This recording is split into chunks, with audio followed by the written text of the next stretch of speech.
নমস্কার বন্ধুরা, চলে এলাম আর একটা নতুন ভিডিও নিয়ে তোমাদের সামনে। তা আজকে তোমরা দেখতে পাচ্ছ আমি সেরকম যে স্পেশাল কিছু রান্না করব বা অনেকক্ষণ ধরে রান্না করব সেরকম কিছু নয়। আজকে কিন্তু স্রেফ ইলিশ মাছ ভাজা আর তার সঙ্গে কাঁচা লঙ্কা, লবণ আর ইলিশ মাছের তেল, এটাই হচ্ছে আজকের মেনুর সঙ্গে। তো অবশ্যই ভাত আছে। তো অবশ্যই প্রথমে আমি মাছটাকে ভালো করে ধুয়ে নিলাম, আঁশগুলো ছাড়িয়ে নিলাম। তবে অনেকে আবার মজা করে দেখি বলে ইলিশ মাছ আমি এত ভালোবাসি যে ওর আঁশ ভাজা করে দিলেও আমি ওটা দিয়েই ভাত খেয়ে নিতে পারবো। তো এটি কি সত্যি ইলিশ মাছের আঁশকে কেউ খায়? আমার তো মনে হয় ইলিশ মাছের আঁশ কেউ খায় না। এটা মনে হচ্ছে সে খুব ভালোবাসে, তো সেটা বোঝাতেই বোধহয় ওই ইলিশ মাছের আঁশ ভাজা দিয়েও খেয়ে নিতে পারি, এটাই বোঝায়।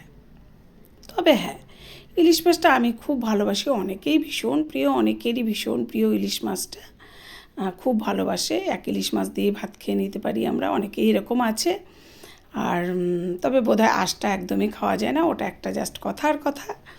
তা আমি মাছগুলোকে কিন্তু এবার নুন হলুদ মেখে নিয়েছি, এবার তেলে ছেড়ে দিলাম। ওকে একটু ভাজা ভাজা করে নেবো, তবে বেশ সুন্দর করে গ্যাসটা কমিয়ে বাড়িয়ে আমি সুন্দর করে ভেজে নেবো, যাতে ভেতরটা খুব সুন্দরভাবে ভাজা হয়ে যায়। তবে আর একটা ব্যাপারও কিন্তু আছে ইলিশ মাছের, যারা নাকি ইলিশ মাছের গন্ধটা সহ্য করতে পারে না, অনেক লোক কিন্তু এরকম আছে যে ইলিশ মাছের গন্ধ সহ্য করতেই পারে না। তারা কিন্তু একদম মুখেও দেয় না, মানে ইলিশ মাছটাকে তারা একদমই পছন্দ করে না। তা তার মানে কি এক কিছু মানুষ আছে যারা ভীষণ ভালোবাসে, যে ভালোবাসে তো ভীষণই ভালোবাসে, আর যে খায় না সে কিন্তু তাকে সামনেও নেয় না। ইলিশ মাছটা এমনই একটা জিনিস। তবে আমি খুবই ভালোবাসি, সেই জন্যই তো আজকে ভাবলাম কি এরকমভাবে ভেজে তেল দিয়ে কাঁচা লঙ্কা দিয়ে নুন দিয়ে মেখে খুব সুন্দর করে খেয়ে নেব। তা দুটো পাশ কিন্তু আমি খুব ভালো করে ভেজে নিচ্ছি। তা আমি মাছটা ভালো করে না ভাজলে তো খেতে ভালো লাগবে না, সেই জন্য। তবে এই গরম গরম ভাতের সঙ্গে এরকমভাবে ইলিশ মাছ ভাজার রেসিপিটা কিন্তু খুব ভালো। আমার তো মনে হয় এই সিজনে, এখন তো ইলিশেরই একটা সিজন চলছে, আমার তো মনে হয় প্রত্যেক বাড়িতেই এরকমভাবে খাওয়া হয় এবং ভালোওবাসে খেতে। তা আমি আজকে এটাই করছি। আর যে মাছটা ছিল, আর 2 পিস মাছ আর মাথা লেজ, সেটা দিয়ে আমি কিন্তু বেগুন দিয়ে ঝোল করে নিলাম। তা আজকে এটাই আজকের মেনু আমার, মানে খাবারের মেনু এই মুহূর্তে, এখন এটাই আমি খাবো। তা আমি তুলে নিলাম মাছগুলোকে, বেশ সুন্দর কিন্তু ভাজা হয়ে গেছে। এখন প্লেটে আমি ভাত বেড়ে নিচ্ছি, একটু ভাত দিয়েই তো খাবো, মাছের তেল দিয়ে মাছ ভাজা দিয়ে।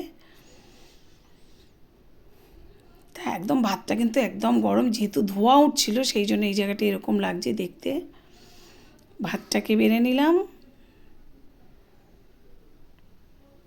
বন্ধুরা, যারা এই সিজনে এখনও এরকমভাবে খাওনি, তোমাদেরকে বলবো তোমরা কিন্তু এইভাবে একবার খেয়ে নাও একদিন। এই যে মাছ ভাজা নিয়ে নিলাম, লঙ্কা নিয়ে নিলাম দুটো, আর এবারে নিয়ে নেবো এর মধ্যে একটু মাছ ভাজার তেল। ব্যাস হয়ে গেল। আজকে কিন্তু এটাই খাবো আমি, এটা আমার ভীষণ প্রিয়। তো বন্ধুদেরকে বলছি, তোমরা যারা এখনও খাওনি তোমরা এবার খেয়ে নাও। আর আমার ভিডিওটা তোমাদের কীরকম লাগলো সেটা কিন্তু অবশ্যই লাইক কমেন্ট করে বলো। আর প্রোফাইলের থেকে যারা দেখবে তারা অবশ্যই শেয়ার করো। আর ইউটিউবে নন্দী ব্লগ অ্যান্ড কিচেন থেকে যারা দেখবে তারা অবশ্যই কিন্তু একটু সাবস্ক্রাইব করে দিও। আর ভিডিওটা কেমন লাগলো সেটা একটু বলো। তো আজকের মতো এই ভিডিওটা এখানেই, দেখা হবে পরবর্তী ভিডিও নিয়ে। তোমাদের সবাইকে টাটা।